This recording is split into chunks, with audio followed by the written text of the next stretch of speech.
Welcome everyone to a casted game for Age of Empires 4, and today spawning in the southwest corner of the map playing in teal, we got Striker playing as the English, and his opponent in the northeast playing in yellow. We got kiljardi playing as the Byzantines. Welcome everyone to Gorge. That's the map for today, and actually it's one of my personal favourite maps because you've got so many variations, so many possibilities that the map can offer. You've got the central access point for both players, very direct, very aggressive. But at times you can stalemate the game out a little bit if you can try and wall up on the sides, but it's not an easy task with how wide it is. And so the map does offer some aggression, especially when you factor in these two civilizations. I mean, to be fair, these civilizations are actually an interesting matchup, the English versus the Byzantines, because both can be strong in different areas of the game. English can be very aggressive early on. The Byzantines maybe less so comparatively, but they can go with the Imperial Hippodrome and can survive, I guess, in many ways against an English push, if they do it well. But then as you get to the mid-game, the Byzantines maybe start to come on top when their eco does come online with the, of course, the cisterns and the olive oil. But in the super late game, that's where things get really interesting. Of course, enclosures has always been a thing for the English. Olive oil is a big thing for the Byzantines.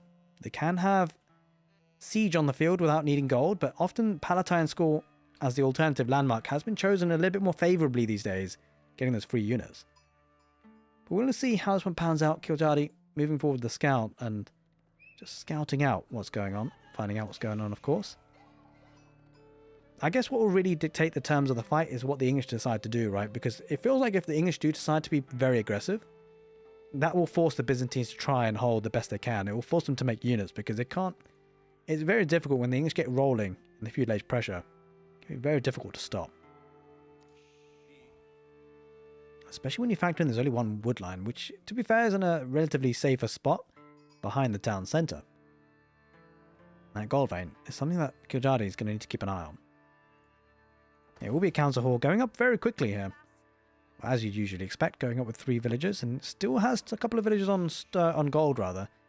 Could be looking to get Steeled Arrow early, could potentially look to get some other upgrades, of course. Getting double broadaxe is always a nice thing for the English, and looking to get a mill nice and early, so it will be a wheelbarrow opening for Striker. Imperial Hippodrome coming out. No real surprises there. I think you kind of have to. If you're going to play against the English, you always got to be careful about a longbowman rush, you know, the feudal age push coming in, and having the Imperial Hippodrome is always useful, although having it in a forward position is kind of a tricky one, because of course if the longbows do start camping out here, you might start to lose those horsemen as they pop out. But certainly, it's an interesting map for both civilizations.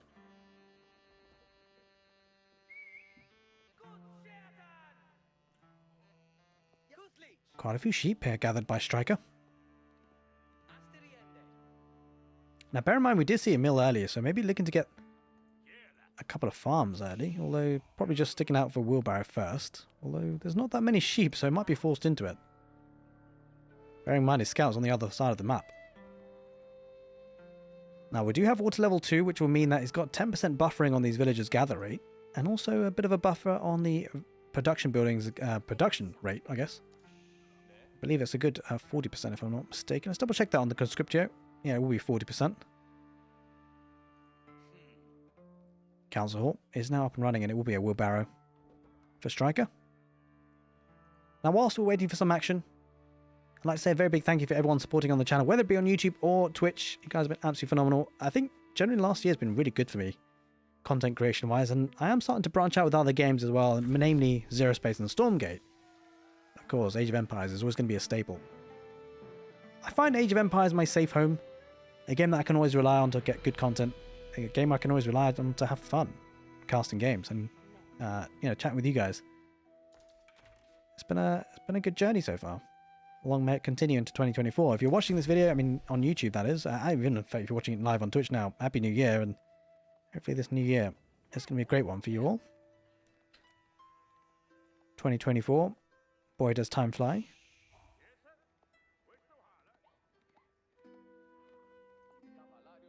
And there is that third water level now for the Byzantines, giving that nice 15% extra gather rate.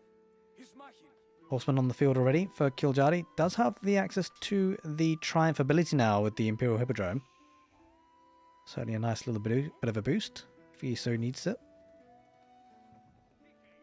Heading quite far forward without a scout. And maybe just to see what's popping out. A couple of longbowmen. Looks like Striker, if anything, is going to go for a bit more of a timing push. Getting a couple of farms out already as well. Double broadaxe coming in. Just building up the forces before he ventures out. 3 longbowmen and a spearman. Getting an outpost on the forward berries. Wants to keep that alive so we can get the olive oil at least. Both players playing it relatively safe and secure for now. Don't blame them.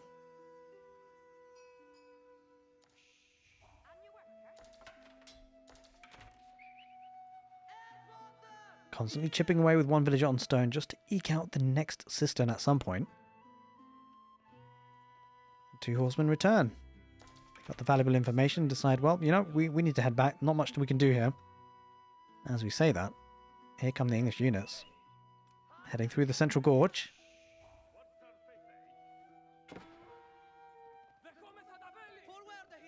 Scout being poked and prodded. Will escape there in time, of course. It might run into the longbowmen. Horsemen need to be careful. There are 2 spearmen as well, and that's not really a fight that Kiljardi can take, and understandably, he retreats back home. Now, would be expecting to see an archery range here for the Byzantines. Will we see it soon? And that is indeed the case. There it is. Oh, wait. Yeah. Just beneath the aqueducts. Looking to get those archers as we speak. Now, the question is whether what kind of mercenary house he contracted decides to go for. It's an interesting decision against the English. We do see a lot of people go for the eastern one to get the keshiks out. Just packs a little bit more of a punch against the longbows, right? But spearman is something he's going to need to deal with. But he does have his own archers for that. Could fight longbowmen versus longbowmen, but ultimately you're always going to be outnumbered. Because of course the olive oil, you need a lot of it to get those mercenary units. I feel like favourable choices would be the eastern mercenary contract for those keshiks, most likely. We shall see if Kiljardi thinks the same, or whether he might even delay the mercenary house even further. Of course, can't really afford anything just yet anyway. It does take some time to get that olive oil in. Especially without the Grand Winery, of course.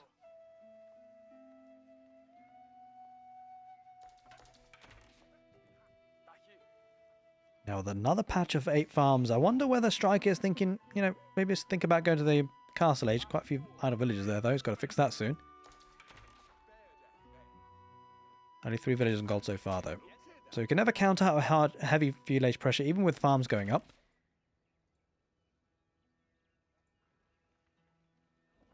Even with the ability to get the extra resources in the terms of the deer camp, players do often just go for the farms. It really scales nicely, that economy, and it's a very condensed economy, which is a lot easier to protect. New villagers, or more villagers that were idle, do venture out now to gather other resources.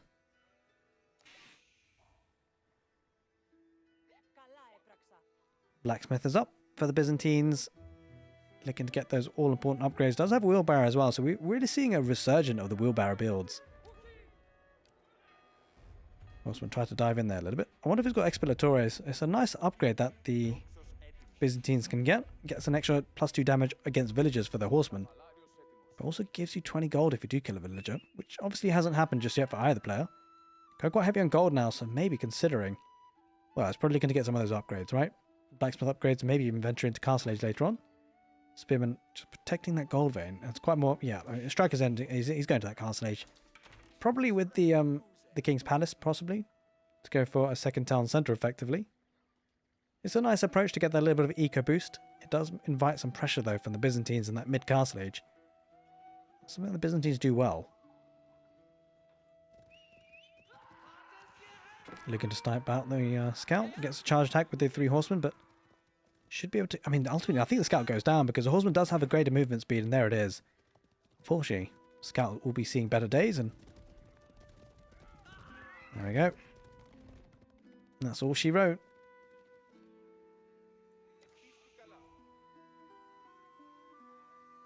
Now, it does, of course, seem that Striker will be getting to that Castle Age a lot quicker. Bear in mind, this is where the English eco really starts to come in line. Now, we talked about the cisterns and how there's a better gather rate for the villages for the Byzantines up to now. But really where the English come alive is with these farms. That food income came in crazy fast. It meant that there's villagers more to spare on gold, and now that Castle Age tech up is going to be very nice timing. It will be the Western mercenary contract, in fact, for the Byzantines, giving access to the longbowmen, the Landsknechte, and also the Streltsy. The olive grove transition coming out for the Byzantines, which is definitely going to take some time.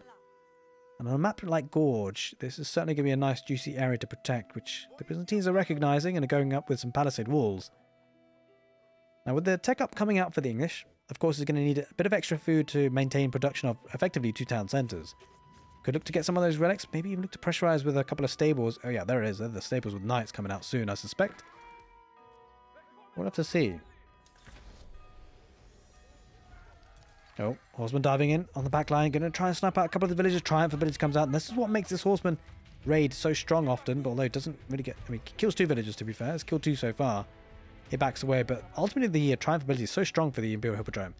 These units will be healing up very nicely. Bit of a duck and dive. Bit of a weave in and out. Building up a decent number of archers. But those... And this is where things become a little bit tricky for the Byzantines, right? You've taken a lot of archers. They haven't been able to do too much on the map. And they probably won't do much for a long time because, well, we're going to have highly armoured units coming out for Striker very soon in the form of the knights. And, well, as we know, archers just don't really do well against them. 2 of them on the field already. And I just wonder, do we see a monastery yet? There it is. There's that monastery. They're going to get those relics in quickly.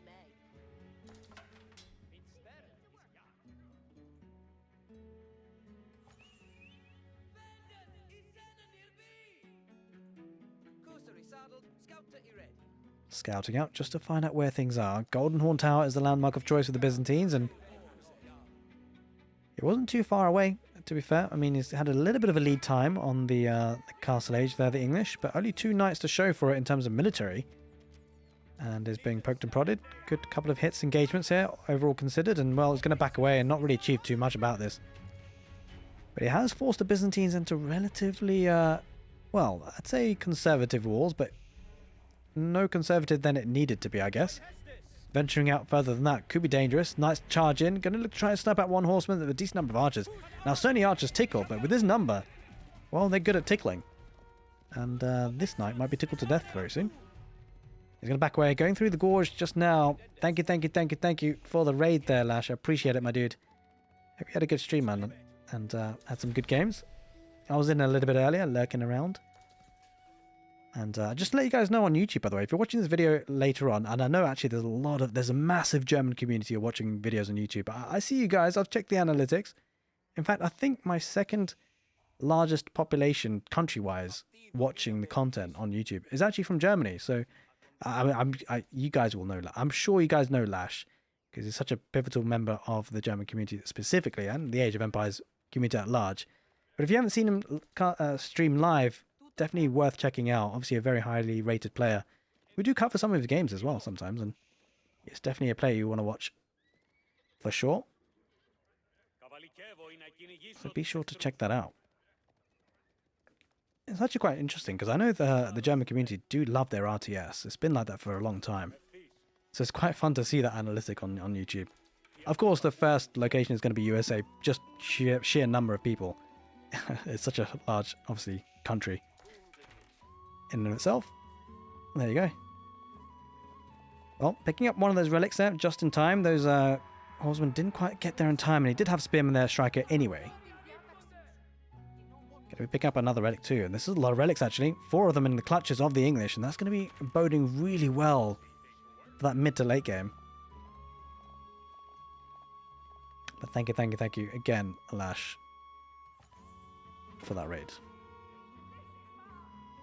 On the west side, oh, engagement there. That's not an engagement that Myriad, Myriad? Kiljardi wants to take. I've got Myriad on my mind. He's in chat today, so I'm always thinking about Myriad. Make of that what you will. Longbowman on the right side. And, well, he's keeping an eye on things. Splitting up the army, of course, and getting those 3 and soon to be 4 relics is a really good start here to the Castle Age for the English. Kiljardi is getting the water level 5, though. And this is something I really love for the Byzantines. Now, whilst it does get time for the Byzantines economy to get going, once it does, it can be a really big force to be reckoned with, because it's not just the economy side of things, Also the production with the conscriptia, but we'll talk about that later because here come the Limitani attacking that front line. By the way, that Limitani unit is a little bit crazy. Look, it's tanking so much.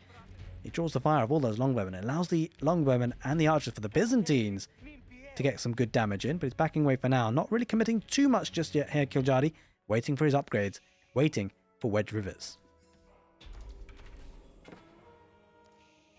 Oh, couple of cavalry going around the back and looking to snipe out a couple of villages. Villages on stone. Striker looking to maybe get a keep, but that's being denied for now. And I wonder whether he's got expilatores. Will he be getting a bit of gold here? We'll have to see whether he has it just yet. On his point of view, Kiljardi, does he have it? It doesn't just yet. So villages he's killing. He's not getting the 20 gold. And it's a relatively cheap upgrade, by the way. So it's certainly something you want to get. Unfortunately, he's missing out on that. But in any case, the units will go down. Even with the counterfacts, as tanky as it can be, it's going to be no match to that number of units there. Walling up are the English, looking to carve up the map a little bit more and looking to get a sacred site or two. Got the one in the south and I was looking to get the one in the middle, but that would surely be denied by the ranged units coming up for the Byzantines. Putting up a large force and is looking to get the upgrades to teardrop shields, increasing the armor of a cataphracts. Maybe we'll get some more cataphracts on the field. A lovely unit from the Byzantines. Pretty expensive, but if you can mass them up, they can be strong. It's very difficult to mass them up considering how expensive they can be. You really need a strong economy for it. And of course, Kiljardi is just not there yet.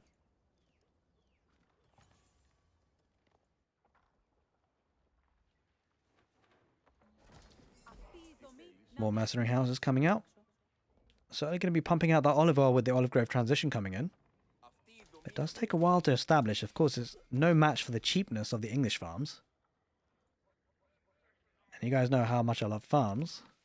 And there's quite a few of them here for the English at the moment.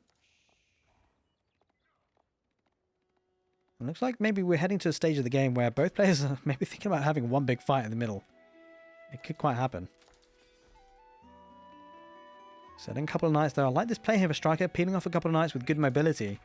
Looking to see what value they can get, but of course, Kiljardi has pre-walled in advance, and that's a smart move. Although actually there's a bit of a sneaky entrance here. That's a bit awkward there for Kiljardi. Spent a lot of wood on those palisades, but ultimately he's going to sneak through, and there's a few villagers here he could do damage with. Oh, going around to the wood line instead. Striker going to the heart, and well, Kiljardi, he reacts appropriately, reacts in time, although he might lose one or two villagers. Does lose one, possibly two. In any case, he's going to take the fight in the middle, taking the opportunity, knowing that the knights are back there, although this could be an issue. Like, if the knights actually go through and didn't... I mean, if they're just trying to surround and sandwich this army, that could be a big snowball effect, although I don't think Striker would have enough there. Going to kill a couple of villagers. Yeah, that unfortunately, those two guys are goners. They have to be sacrificed, and still a couple here, boxing them in onto the deer camp. Kiljardi, though, knowing that the knights are in his base, knows that Striker won't have as much back at home, snipes out two villagers on farms.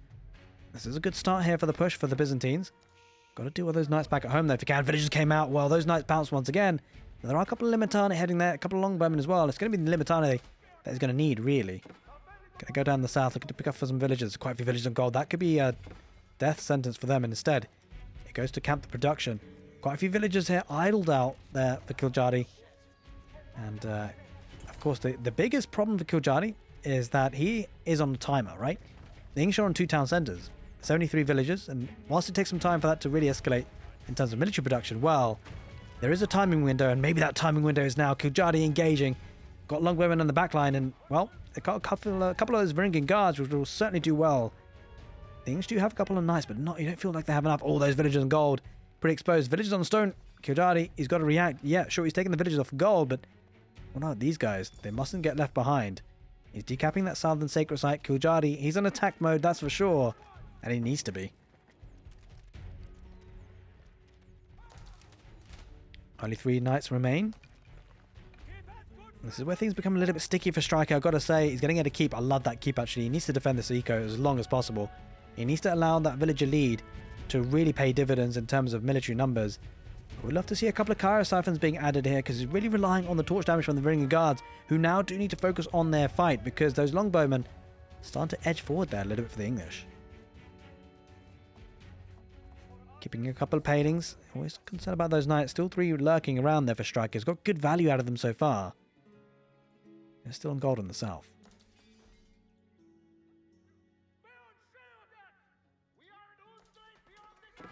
Oh, villagers on gold. They are being sniped once again, and kiljardi is losing a lot of villagers. It's almost coming into the situation where he probably has to go all in because he's very far behind on village counts. And well, there's a forward keep to push from. That's a good staging ground, I've got to say. If he gets that keep up, it could be problems here for Striker. That's a big if. Especially with mangonels now on the field. Does lose the knights now. This is going to be good for kiljardi, though. Dealing with those knights means he can have a concentrated effect on the front lines and effort on the front lines.